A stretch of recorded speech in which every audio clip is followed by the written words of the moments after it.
Comment battre des géants d'internet comme Yahoo ou des spécialistes comme Monster avec presque rien pour démarrer?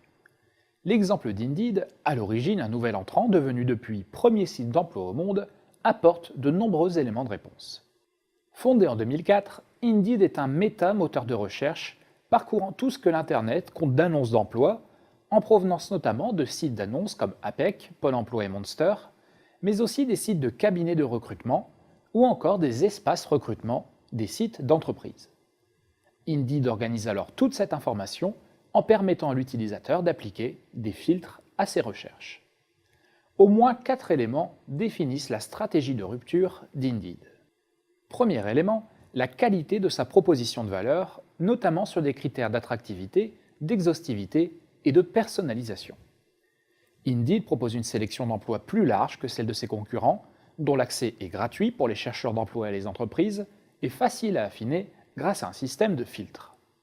C'est cette proposition de valeur supérieure à celle de la concurrence, directement dépendante de son algorithme de recherche, qui a d'abord fait le succès du service. Deuxième élément, son interface. Indeed est un site objectivement simple à l'usage, presque dépouillé, à l'esthétique minimaliste. Une simplicité et une efficacité qui contrastaient avec l'aspect fouillis des job boards par le passé et qui a depuis fait des émules chez la concurrence.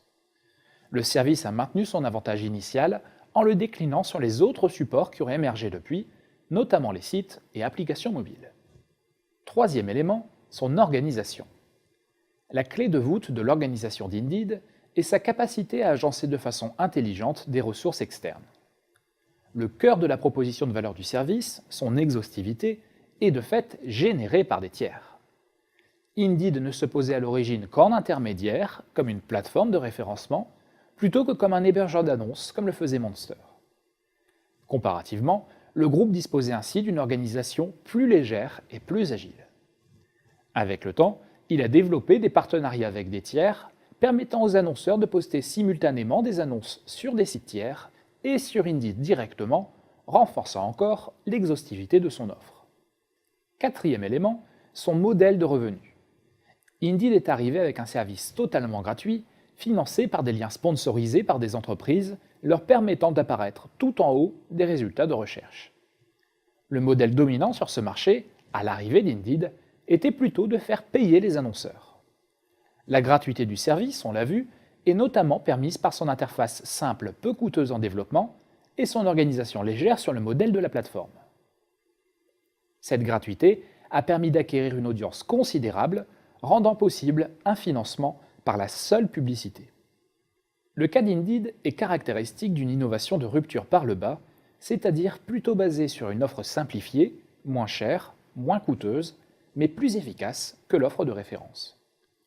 En innovant habilement sur des aspects de proposition de valeur, d'interface, d'organisation et de modèle de revenus, le service a connu une popularité considérable.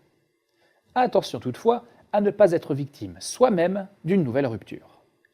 Les technologies de Big Data font déjà miroiter la possibilité, à terme, de faire coïncider les besoins des demandeurs et des offreurs d'emploi pour les qualifications les plus courantes.